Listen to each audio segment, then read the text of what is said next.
I'm going to pass it over to Dr. Pam Love Manning. She will be facilitating our session today.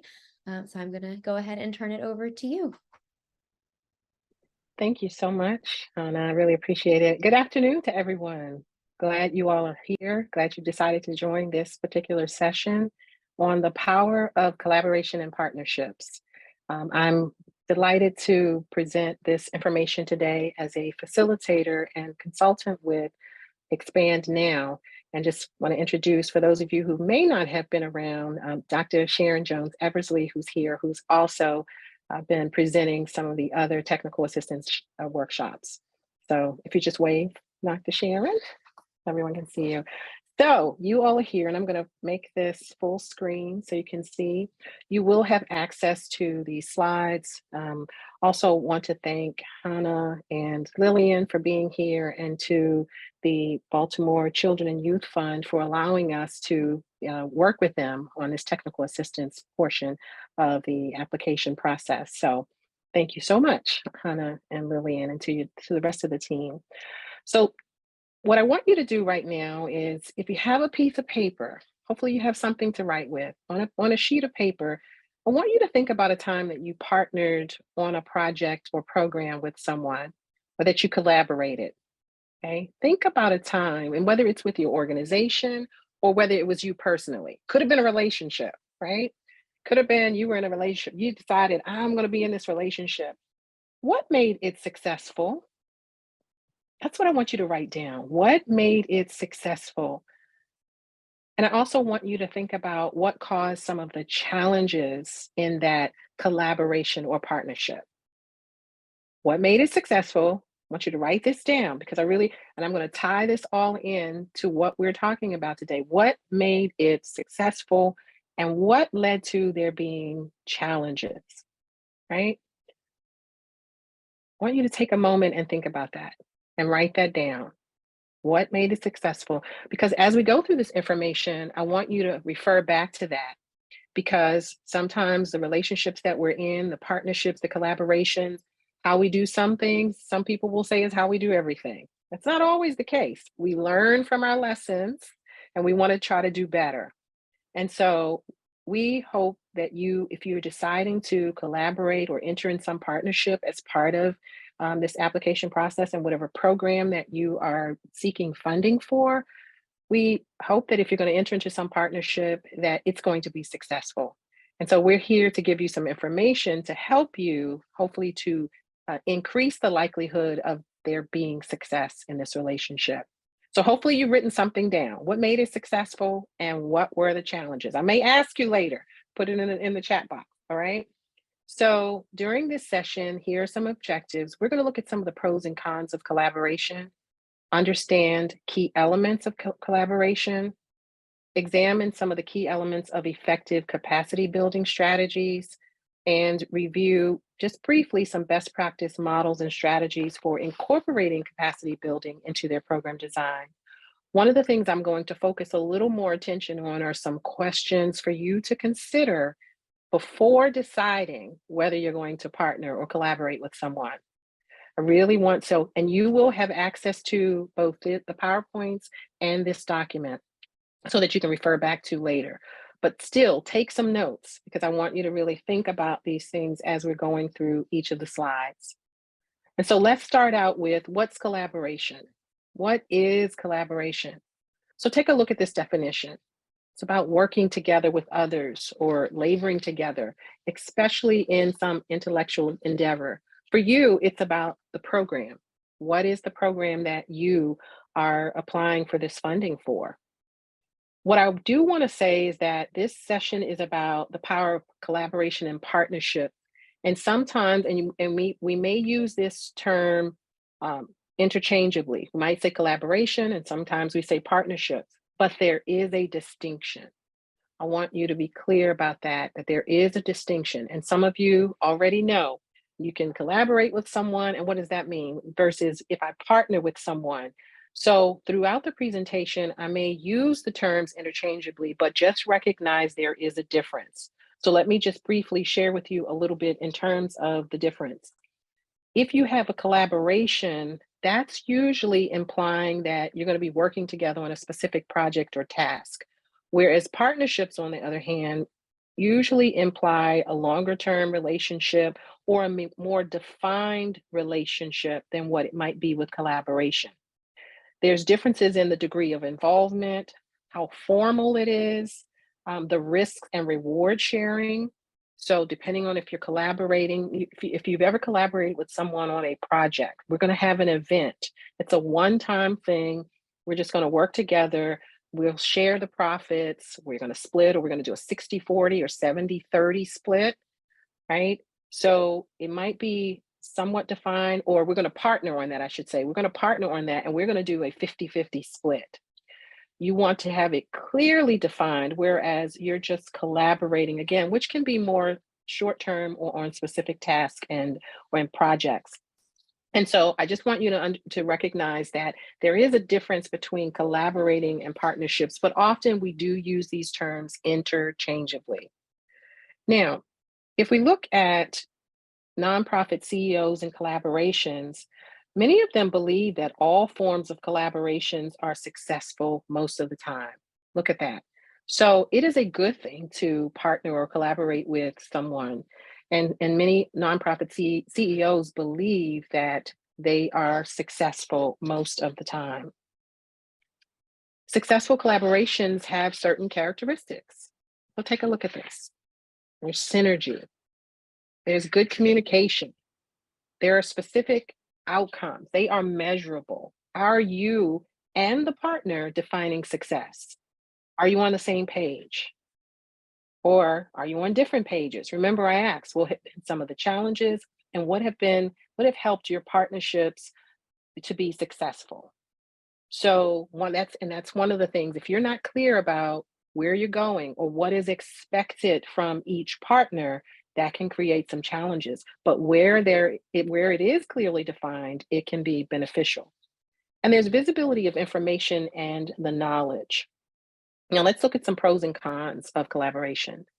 And I'd like for you to if you have any questions, put them in the chat box. We'll take a look at them and we'll answer. And there will be some time for question and answer. Here are some of the pros and cons of collaboration.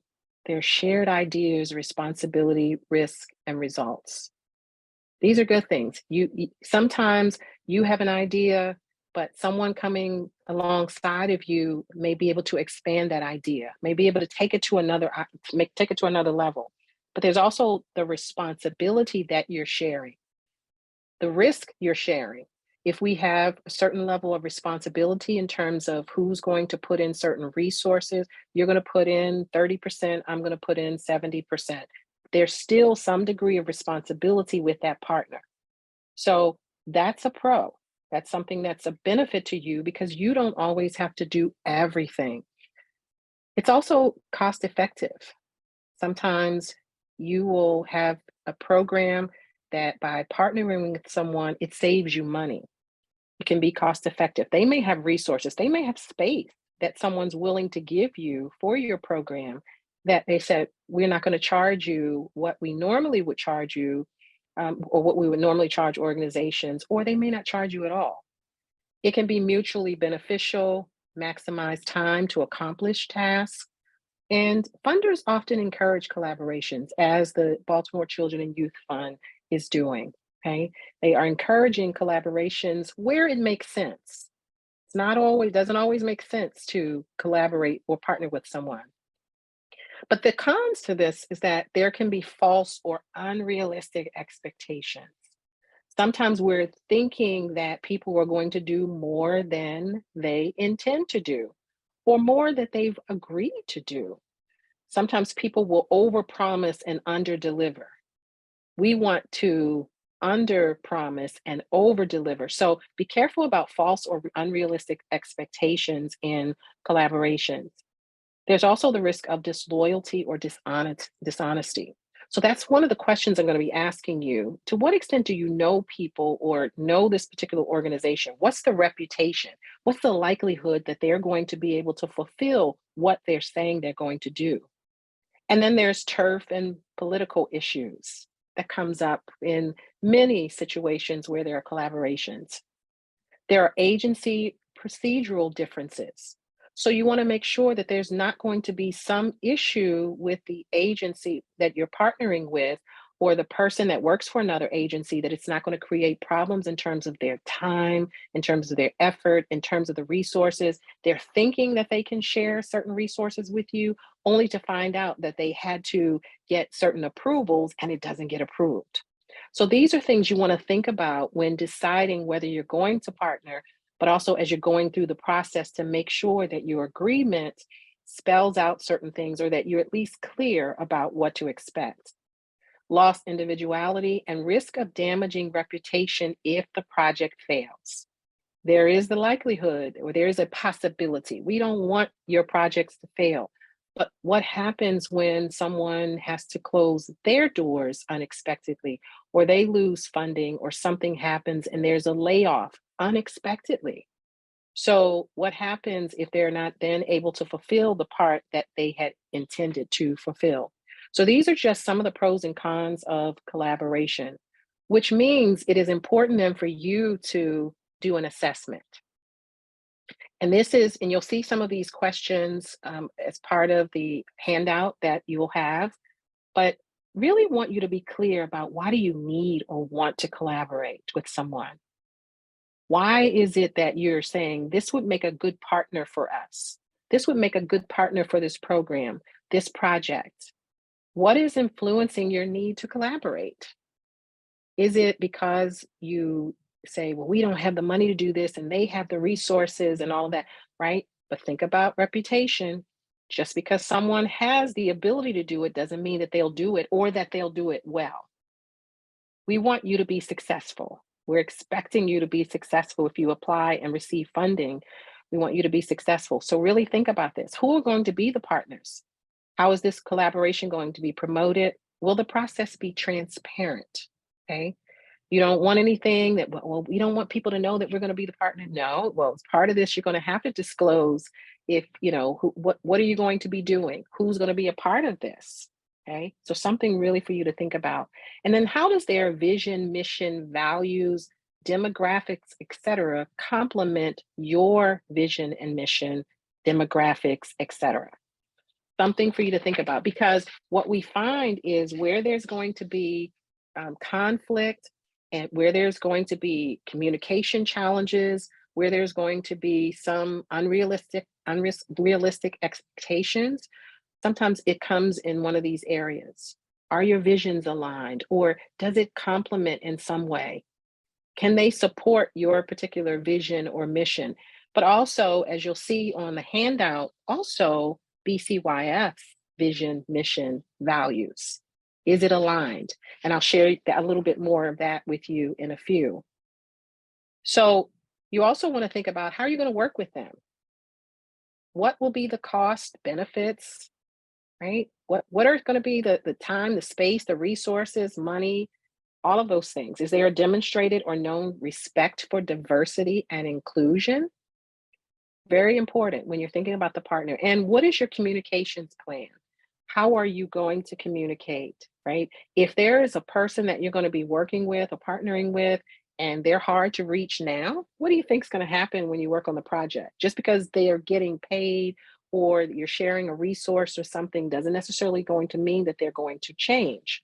So it's very important for you to consider all of these things prior to deciding whether to collaborate. And again, I'm going to share some other questions with you. And so you want the collaboration to be fair, productive, sense making, inclusive, revise communities, or really revive communities is another thing there.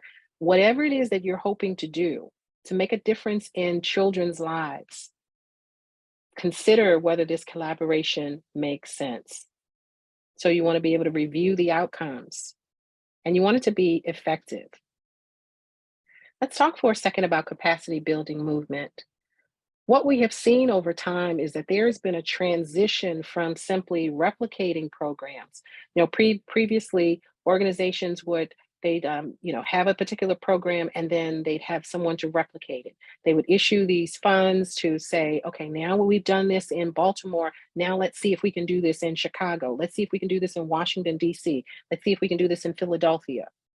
But now what we're seeing is that there is a movement to build strong nonprofit organizations that can sustain their focus and have collaboration, not competition. Collaboration, not competition, is where we are at this point. So, how do we work together? Because we're stronger together than we are trying to do things apart, right? We can share the resources. We don't need to compete with one another when we're doing similar things. How can we work together? So, I really want you to think about the partners, the people that you are considering. And one of the problems, or some of the problems with the traditional models of grant making, is that they supported development and delivery of programs rather than the building of organizations.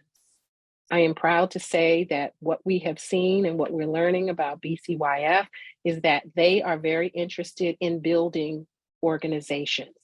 They're interested in helping you to expand and grow, giving you a start, giving you a jump start, or giving you an opportunity to grow something that you've already started.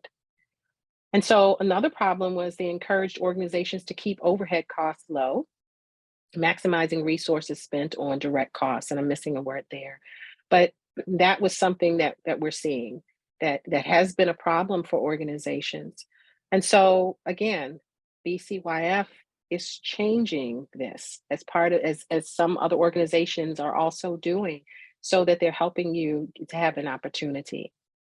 There's been some difficulty expanding or the successful programs.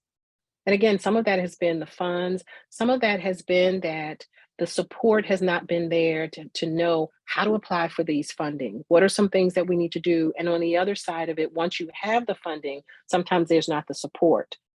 You may do great work, but some of the challenge that we've seen with grassroots organizations is doing the work and meeting the requirements. That's why these technical assistance workshops are very important, and I'm really glad that you are attending. There's been a high burden on nonprofit staff, et cetera. So take a look at this. And again, you're going to have access to these. And let me just mention this last one: inability to secure, manage, and or renew funding. And again, just as I mentioned, the technical assistance on the other side, once you get the funding, that being able to have some level of support to help you to make sure that you're stewarding those dollars properly, but that you also know exactly what needs to be reported on, how often, things like that. Very, very important. So we're seeing a change. We're seeing a significant change in how grant makers and funders are doing things.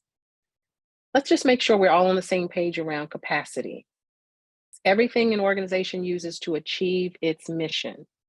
And it does impact your ability to deliver programs and support program impact. Note this last comment here, that there's a direct relationship between successful nonprofit organizations and the strength and resilience of their organizational capacity. Direct relationship. What does that mean? That you're going to be more resilient, right? More resilient, and you're going to have greater strength of the organization when you've built your capacity. The better your capacity is, when you talk about human capital, your resources, what do you have? What do you have in the event that something doesn't go well? Are you able to bounce back? Do you have the funds in case listened to someone recently who said, we don't get paid through another project or funder until the end of the year. And so by having certain funds, it allows us to meet payroll on our project. We didn't have the funds. So, but the strength and resilience of their organization is really about your capacity. So being able to build and expand your capacity is really important. And this is what this particular grant can help you to do in terms of growing your program or developing your program if you're new. There are internal and external components of capacity. So your mission, vision, strategy, governance, and leadership. Who's going to oversee your organization, or who is currently overseeing your organization? Do you have a board, right? Who is going to be responsible? They are going to be the fiduciaries. They are responsible for making sure that you're stewarding those dollars, that you have the strategy in place to accomplish your mission, to achieve your goals and objectives. Professional development opportunities. This is where partnerships can be very beneficial. Someone else may be already providing training and staff development, things like that, that can be important for your organization, for your employees, for the volunteers that you're bringing in, or whoever's going to help you on this project. So if they're already doing it, are they willing to allow you to come and sit in on that training, to participate via Zoom or in person, whatever it is? So professional development opportunities can also help you with your capacity. And then there are systems, financial and accounting, human resources, etc. Sometimes other organizations are already doing things, or they have systems in place that they can share with you. They can share those resources. Someone else is doing the payroll. It's just a matter of them adding it to the systems, or they may have the software that they say, you know what, we already have a license for QuickBooks that we can share with you. We have a license with Microsoft Word that we can give you, or the Microsoft operating system that we can share with you. Now you have your own license, you don't have to purchase it. So these are some ways of expanding capacity. Capacity also involves strategic relationships, internal systems and management, etc. Right? So let me pause for a second and want to see if you have any questions. Are there any questions? Because I've shared a lot so far. Anyone with a question?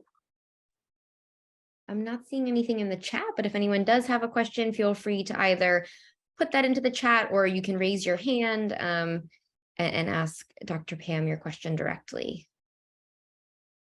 Okay. All right. So these are some other things that capacity also involves: strategic relationships, internal systems and management, program delivery capacity.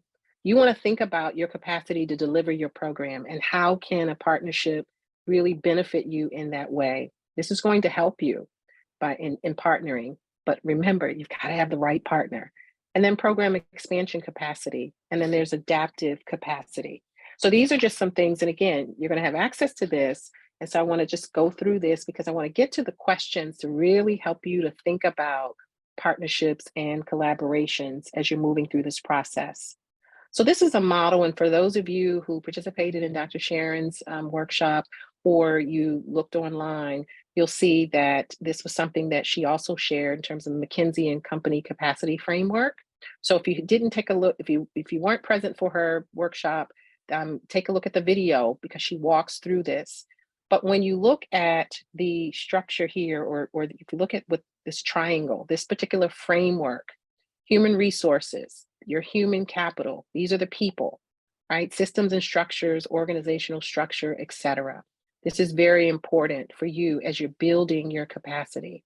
This is a framework that you can use, all right? So 4 key strategies for capacity building: accessing technical assistance, accessing that technical assistance to support or improve organizational capacity. It's important for you to identify areas for growth or enhancement. Where are the gaps for you right now? Where are the areas that you really are trying to grow in? Some people say, you know what, we do great work in the community in serving the youth. We have this program and it's making a difference in their lives. But when it comes to managing the finances, when it comes to the HR systems, all of those things, the payroll, when it comes to doing the reports and evaluations, that's an area where we're not necessarily as strong. You may have the capacity to do it. You may just need some additional assistance. So identify those areas where it's important for you and would be beneficial for you to grow or to enhance. This is where, again, partners may be beneficial. And then ask questions and communicate your needs. Please don't be afraid to ask any question. My philosophy is that no question is ever a bad question. Sometimes it's just a matter of getting it clarified, or that something needs to be restated in a different way that makes more sense for you. So it's okay to ask any questions, and coming to those technical, the one-on-one sessions can be very beneficial, where we can talk one-to-one. We can meet with you to go over some of these things. Okay. Now, these are just some additional strategies. You want to form partnerships. This is what this is all about. By forming partnerships, you can share in certain costs. And I've listed some things here, right? Mentioned earlier, office space, payroll, benefits, all of these things. So as you think about the areas of need or the areas where you need to grow, you want to build your capacity. Think about that. What do we need? Do we need staff training? Do we need facilities maintenance? If you're sharing space with someone, they may have people that are coming in and they're already cleaning. They may be able to provide that service for you so that you don't have to pay for that service. Or maybe it's a lower cost that you will pay. One thing I do want to mention is that if you're going to partner with someone, you're going to collaborate with someone, make sure you give them adequate notice to review or submit the needed documents. So if there's something that you need to give them, because think about, and this is why it's important for you to stop and think about, what do we need?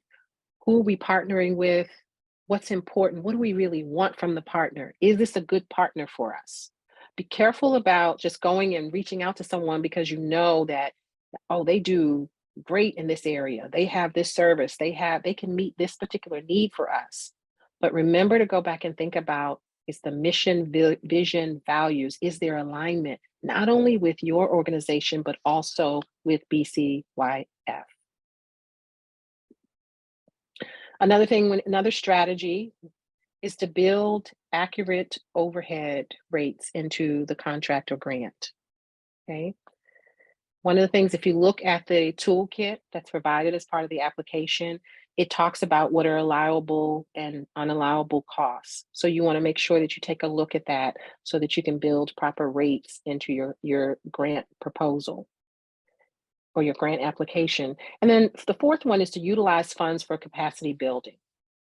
So skill building, governance, allocation of funds, evaluations, reporting and tracking, those kinds of things. But again, remember as you're going through the process to review the application toolkit to make sure, because there are charts in there that outline what are allowable expenses. So you want to make sure you're not putting in something that is not allowable.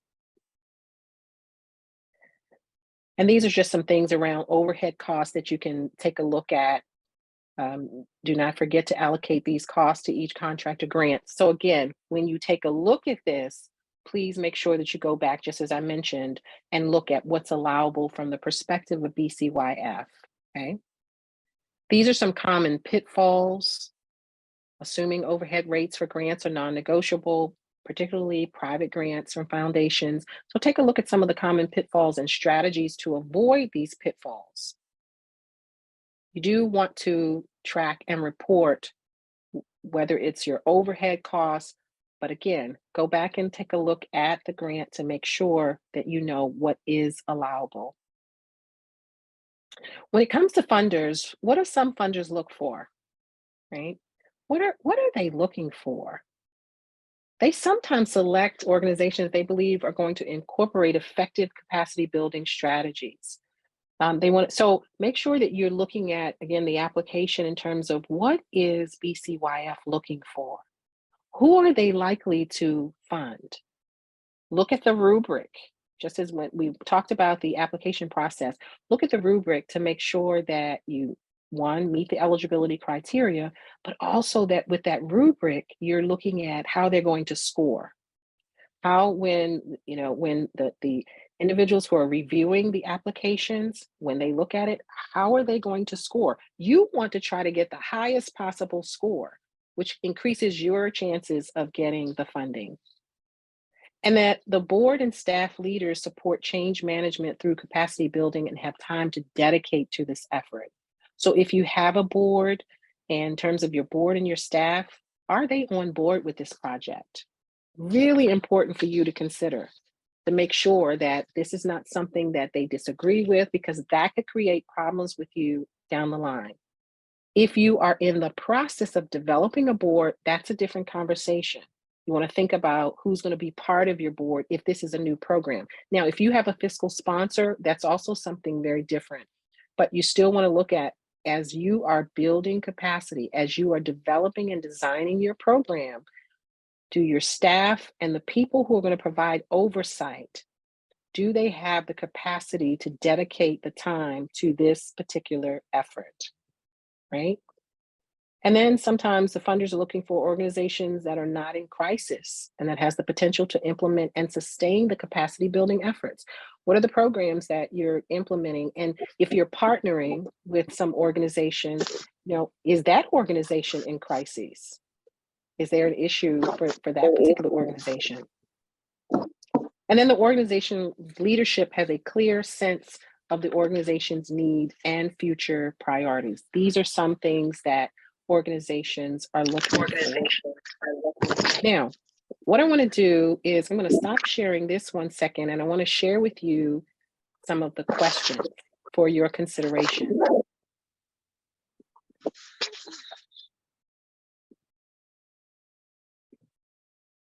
And again, this particular document is available. So you're going to see some of the same things that you saw in the slides, but before deciding to partner or collaborate, and I'm going to make this a little bit larger, here are some things for you to consider. I've already asked you, what do you want or need from X organization that you don't currently have the capacity, expertise, or time to do? What is it? Can we do it ourselves? Or do we need someone else? Or would it be more beneficial for us to partner with this organization because it's just a fit? They can do this for us, right? They already are doing the training.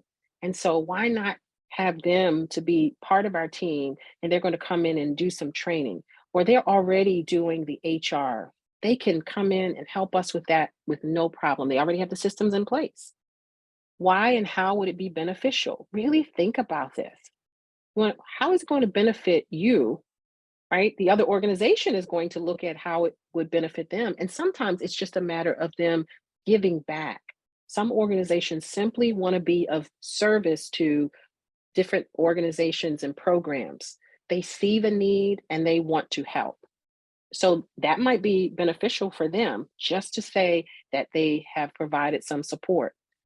We've already talked about some of the pros and cons, but you want to list those. Really think those through. And then again, we've talked about the alignment. Is there alignment between your organization's values and the partnering organization's values? Do those values align with BCYF's values? And I listed them there: racial equity, intergenerational leadership, community ownership, and collective decision making. Really, really important. And then for the youth-centered, community-based programming that addresses the priority you've identified, remember, you're going to identify one of these priorities. So on a scale of 1 to 5, how confident are you that this organization, the one that you're interested in partnering with, would make a good partner when it comes to the priority that you've selected? And then what is that organization's track record or potential for success in the area that you are looking for a collaborator or partner? What is your plan B if that organization doesn't fulfill its commitment? You don't want to enter into a partnership thinking that they're not going to fulfill their commitment, but something could happen where they're not able to fulfill the commitment. What happens if you're utilizing the space of an organization and their lease is up in 2024? Hopefully, they're going to tell you that. Because what happens if the landlord or the owner of the building decides not to renew the lease and they have to move, and they're moving to an area that's much farther away than where you are or where you'd like to be? What does that mean for you?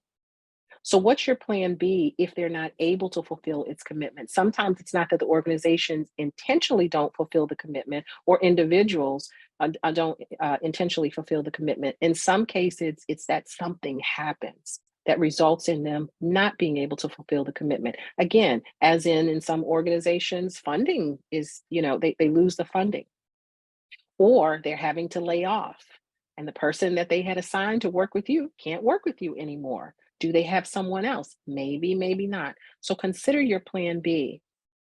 And it's also very important for you to consider the potential risks if you collaborate with them, right? For instance, and I've seen this happen where an organization that you've partnered with they do the work with you, then all of a sudden you see a very similar program out there that they begin to implement. They've taken your idea and are implementing it. What's the possibility that they might do it? Right? So, this is where having agreements in place can be very important to try to mitigate some of these risks. So, because your intellectual property is important, as you're developing models or programs, you may be doing something that's unique. To you, it might seem like it's, this is what we do. We've been doing this for years. We're really good at it. That may be a model that someone else that can be replicated, or you could partner with someone, but it also is something that someone may take and run with your idea. So just be mindful of that. You also want to know the duration of the collaboration, what it's going to cost. And very important, number 12, do you have an attorney or other professional to create, review, and or modify your agreement? You want to make sure that if whether it's a MOU, a memorandum of understanding, whatever it is, make sure that it protects you. I want to say that again. Make sure that it protects you, right? Because sometimes some agreements are designed, especially if someone says, "Oh, we have an agreement for you." Often, if their agreement has been reviewed by an attorney, often it's designed to protect them. You want to make sure your agreement protects you as well. How's the collaboration or partnership going to be managed? How are conflicts going to be resolved? And what will be the exit strategy for this collaboration partnership? Are we going to end at the end of these 3 years? Right? You get the funding, it's over a 3-year period. Our partnership ends there, or do we have a plan that we're going to continue? We want to try to go after additional funding. What's the plan? And how is this collaboration going to be evaluated? There should be some midpoint check ins. There should be some periods where you're saying, "How are things going after a few months? This is what we expected you to do as a partner, and this is what we've been getting." On a scale of 1 to 10, we feel like you're doing a 5. This is you to the partner. I'm doing a 5. What would it take for me to get to a 10? Right? Having those conversations are really important. So being able to evaluate the collaboration, very, very important. Okay. And these are just some things to consider. Again, they're similar to what I've just shared. A couple things, I mentioned rights and ownership, legal and regulatory compliance, risk and liabilities, financial arrangements, and agreements. If you are going to be partnering or collaborating with someone as part of this application process or as part of the programming that you're going to be listing for this application, please attend the technical assistance sessions where we can talk with you if you have questions about these things. Review these questions and write down, as I said, what were the challenges? What helped to make things successful? Why do we need to partner? We really want you to think those things through to make sure. You may already know we've partnered with this organization before, but just because you partnered with them before doesn't make a good partner for this particular project. So, attending those sessions can be very helpful and we can talk through those things. So, I'm going to pause for a second, um, Hannah, and see what questions we have.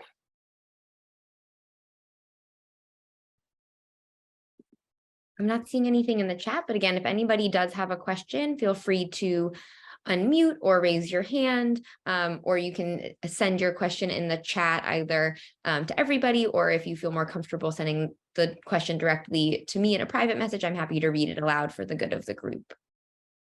Mhm. So, question for everyone, put in the chat box what helped to make your past partnerships successful? Put in the chat box.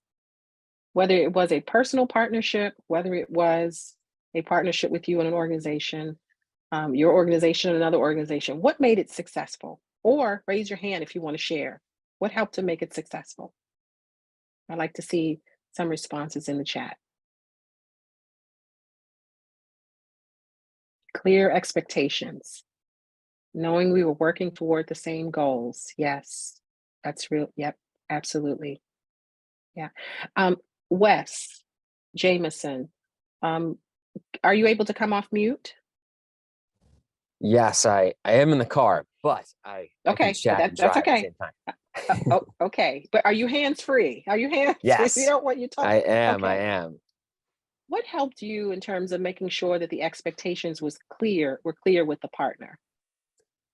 So the partnership I'm thinking of is one that it's been uh, happening for about 3 years, and we went through and created a dashboard that, to someone else's point, helped establish the goals that we were each individually looking for, as well as and then trying to identify the overlap. And then just, when we're throwing an event or working on, a program, it's this is what's going to happen at this time, and this who's driving the kids, who's getting the lunches, and just being very granular with those expectations, because when those aren't done well is when someone feels like, oh, I'm carrying the whole partnership and no one else is doing anything, or those types of feelings that can cloud the fact that we are all working towards the same thing.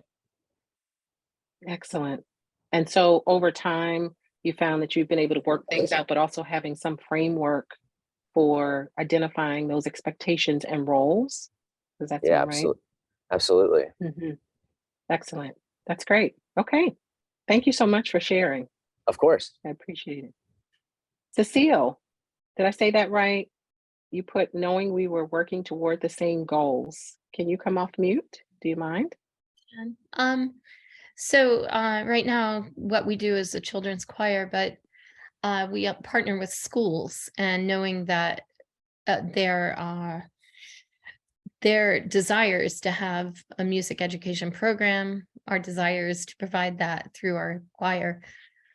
Um, that's where it works. And yes, there are many ways where we have to work out the details so that it really does work. Um, but And knowing, now, pardon, finish. No, you finish. Go ahead. You finish. knowing we're all working to give every child the same accessibility to music education, and that's the goal of the school, that's the goal of the choir, and that's our goal together. We can start there and work from there in a collaboration. That's awesome. And so ultimately, the music, being on the choir, how does that benefit the children? Well, I think how it benefits them is they gain confidence, they are able to collaborate, we have different neighborhood groups, so that while each neighborhood is its own choir, they also get together from across Baltimore and get to know one another in different ways. So I think what it does is opens up their capacity for understanding. Like, we have one school that's totally bilingual, um, Spanish, and then we have where most of the parents really mostly speak Spanish, and then we have, of course, other kids who don't speak Spanish at all. So putting all of those kids together and working together in our different concert series and our different programs and our different, we have what would be called a retreat dress rehearsal night, let's say like in October, where they get to know one another, but they also see how we're all doing the same thing together. We're all going together, like Black History Month, where we pulled in the schools and everybody. And there's this connection that is so powerful, because you have now 130 kids that maybe only 30 of them know each other, but once they're all together, there's this visceral connection that is, I can't even explain, but it's very special. Awesome. So working towards, so by partnering with the schools, Yes. it's benefiting the children and it's enhancing certain aspects of who they are, Yes. confidence, which then helps them to perform better in school. So many benefits in terms of what you're hoping to accomplish, but working towards the same goals has been very beneficial. And by our collaborating, either us with the school and us with each other, we're modeling collaboration that the kids see. And they're getting to see how to use their voices. And we don't always agree on everything. And they see how to work through those things as well. So I think that's also a very valuable lesson. Very good. Excellent. Thank you for sharing. That's so powerful. Thank you so much. Who else?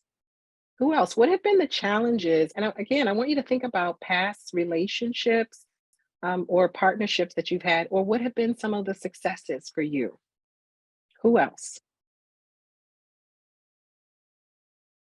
I know somebody's partnered. Somebody's been in a relationship. Come on now. Someone has had a relationship that's gone well, right? Think about whether it's individual, not just with an organization. What has helped it to go well? Who else is here? Let's see. I Yes. hello, good afternoon. Hi, Ebony. Hi. How are I you? am back. I was here yesterday. Yes, I remember. So, particularly with my organization, which I mentioned yesterday, we're kind of newly founded. It's a youth organization, kind of a community resource outreach kind of thing where we offer services for resources for at-risk youth and families. So I've been partnering with other organizations, recreation centers. Like today, I went over to the Urban Center for Urban Families.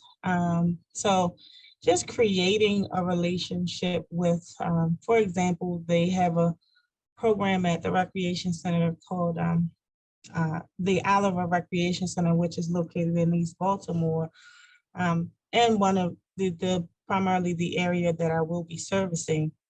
And so not having my own physical location building wise, they've offered to say, hey, you can use our rec center to host your workshops. And just through partnering with them, volunteering at their rec with their organization, I became a mentor with their mentoring program. And it wasn't a huge commitment.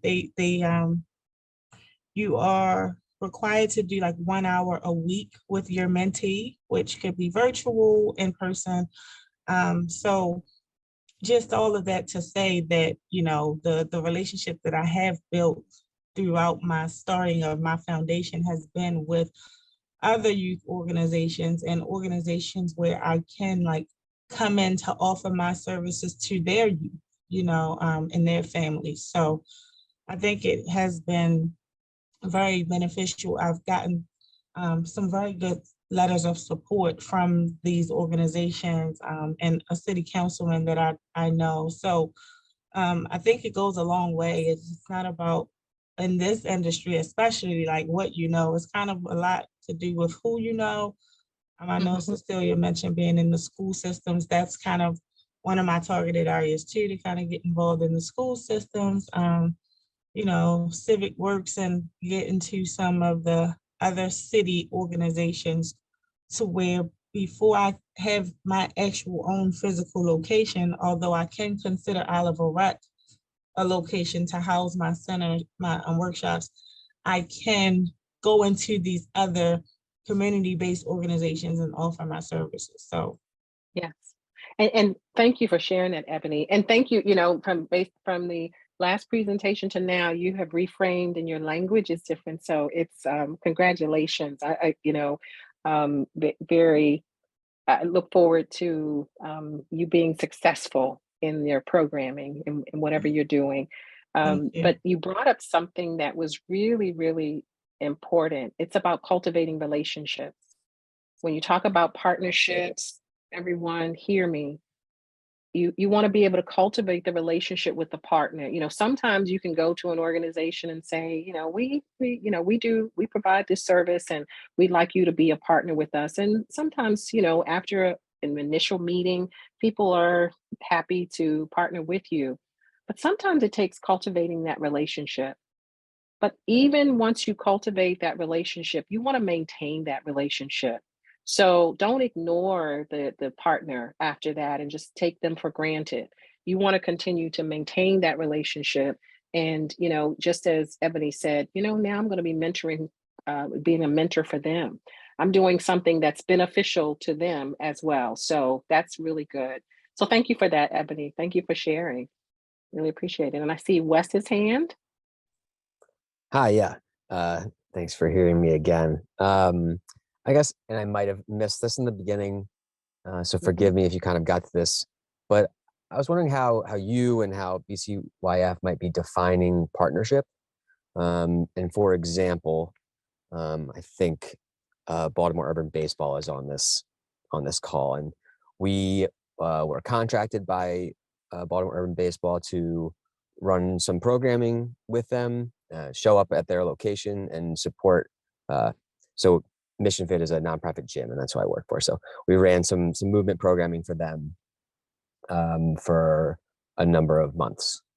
Is that a partnership, or is that a contract? But because we have varying levels of obviously of engagement, and we run programs for dozens of organizations and schools, we refer to them as partners, but they're also paying us for a time-bound service. So I guess the general question is, how would you define partnership in that sense? And that's an excellent question. Hannah, I would ask you to take that one specifically, or I see Regina is here, based on what Wes is describing, because you've got the contracting piece, which could be, part of the partnership, but depending on how you frame the program that you're having, the mission, what's going on, and how you're working together, I think really defines the partnership. But Hannah and or Regina, is there anything you want to share Hannah, to you make want sure me from or you want BCY me? perspective? I don't know that we necessarily have a definitive, definite, like way of thinking about partnerships, because they all could look so different. And in some partnership, there is a contractual relationship, but I'm going to be honest and say, and this is Regina speaking, not BCYF, but the contractual piece is the transactional piece of things, right? But when you're partnering, there's a transformational piece that you're aiming towards. So we're working towards the same goal. So I don't know that we have a spelled out definition per se, Wes. I just think all of the partnerships can look different, but I do think there's some key elements to consider, whether that is a contractual relationship or contractual partnership that's in play. You still got to have aligned missions, right? It's certain things, you still have to have clear expectations. So I think some of these pieces that have been talked about today are more universal, but obviously there are different partnership models. And I don't think we at BCYF, it's not that we subscribe to one way of doing things, or that one way is better than the other. It's really about what works best for individual organizations and collaborative partners. Got it. Thank you, Regina.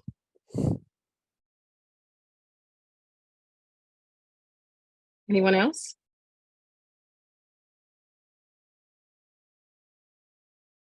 Let's see, do I see anything else in the chat, Hannah? Oh, Cecile says our schools also pay us. Okay. Yeah. So everyone, again, think about the, partnering and collaborations can help you in terms of your organization's capacity. And again, BCYF is really invested in helping you to build and expand your capacity. And so I think this is really important for you to consider, look at the questions that have been provided. There may be some other things. And as you think about answers to the questions, again, attend some of the technical sessions, the one-on-one sessions that can help you to flush out some things or answer additional questions that may come up after this session. So I want to thank you for allowing me to share, and I'm going to turn it back over to Hannah. Thank you so much, Pam. That was wonderful. Thank you for sharing some of that information with us. I do just want to share, as Pam mentioned, some other opportunities for some support. we're just making sure to share all of the resources that we are offering. So these are 2 of our computer lab sessions that we're hosting next week. The first is on March 15th from 6 to 8 p.m. at the Enoch Pratt Central Library. And the second is at the Center for Urban Families from 9:30 a.m. to 1 p.m. on March 18th. That's a Saturday. These sessions are a great opportunity to come in and get some direct application support.